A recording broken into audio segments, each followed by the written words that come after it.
Hello and welcome to ECN. We deliver, you decide. Trump faces second assassination attempt amid fiery campaign. Is the rhetoric fueling the danger?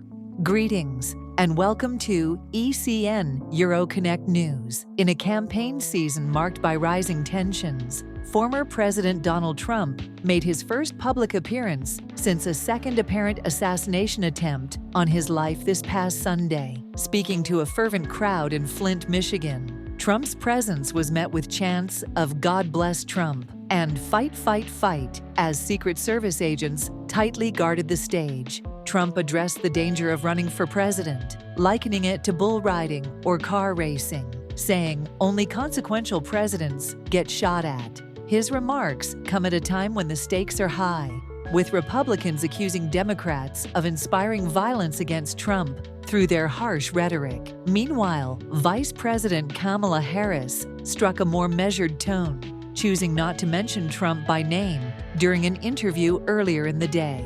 Despite their differences, both candidates briefly put their conflicts aside during a phone call, with Harris stating, "There's no place for political violence in our country." However, the contentious nature of the campaign is evident, with Trump re-upping his threats to prosecute election workers and donors, further stoking fears of political unrest. The attempt on Trump's life in Florida has sparked new concerns over security and political discourse. While authorities have arrested the suspect, Wesley Routh, Trump has claimed that the Democrats' rhetoric is making the bullets fly. On the other hand, White House Press Secretary Karine Jean-Pierre condemned any violence-inciting language, emphasizing that such rhetoric is dangerous from any side. In the wake of this latest attack, Trump's supporters say these incidents could energize his base, with many expressing concern about further violence. But could this escalating tension be a sign of deeper divisions in the country? As Trump and Harris both ramp up their campaigns in key swing states, the 2024 election is shaping up to be one of the most volatile in history. What do you think? Could this rising political violence affect the outcome of the election? Florida sheriff under fire for publicly shaming 11-year-old over school shooting threat.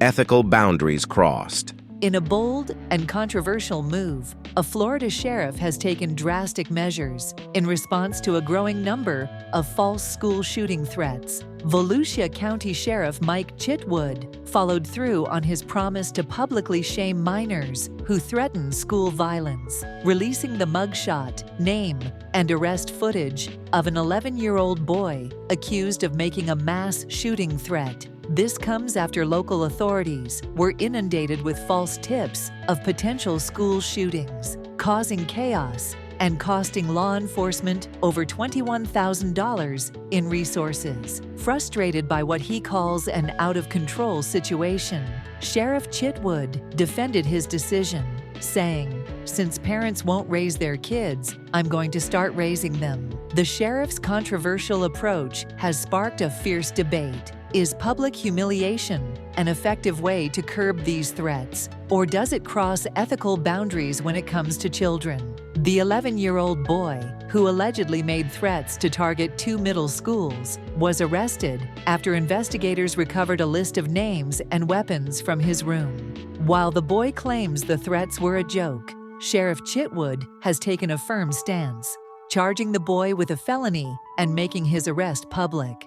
This decision has ignited strong reactions on social media, with some praising the sheriff's tough stance, while others argue that publicly shaming a child is not the answer. Critics worry about the long-term impact of exposing a minor's identity in such a way, raising concerns over privacy and ethics. But with school threats continuing to rise across the country, including the tragic shooting in Georgia earlier this month, law enforcement agencies are grappling with how best to prevent such incidents while ensuring the safety of students and staff. What do you think? Is Sheriff Chitwood's approach the right way to handle false school threats, or does it raise ethical concerns about exposing minors? Trump blames Democrats for escalating violence after surviving second assassination attempt. Is the campaign trail too dangerous?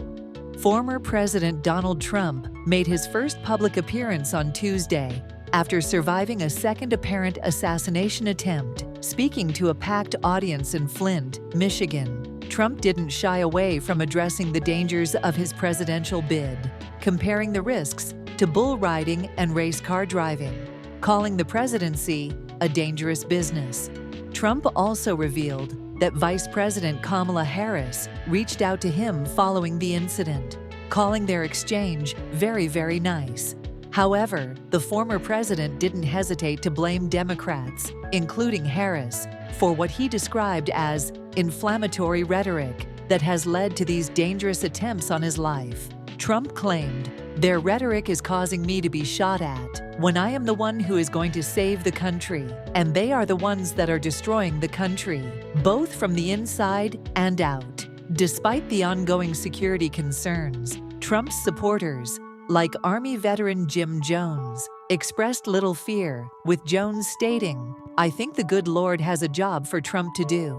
This sentiment was echoed by many in the crowd, including Virginia Williamson, a nurse from Flint, who said she attended the town hall to show support after hearing about the assassination attempt. Sunday's incident occurred while Trump was golfing at his Florida resort, where Secret Service agents spotted an armed suspect. The suspect, identified as Wesley Routh, fled the scene, but was later apprehended. Authorities continue to investigate the attack as Trump moves forward with his campaign schedule, including rallies in New York and North Carolina later this week. The Biden administration has requested increased funding for the Secret Service to enhance security measures. With tensions running high, questions loom over how this heightened sense of danger will impact Trump's campaign moving forward. What do you think? Are political tensions fueling these violent threats, and how should both parties respond to the escalating security concerns?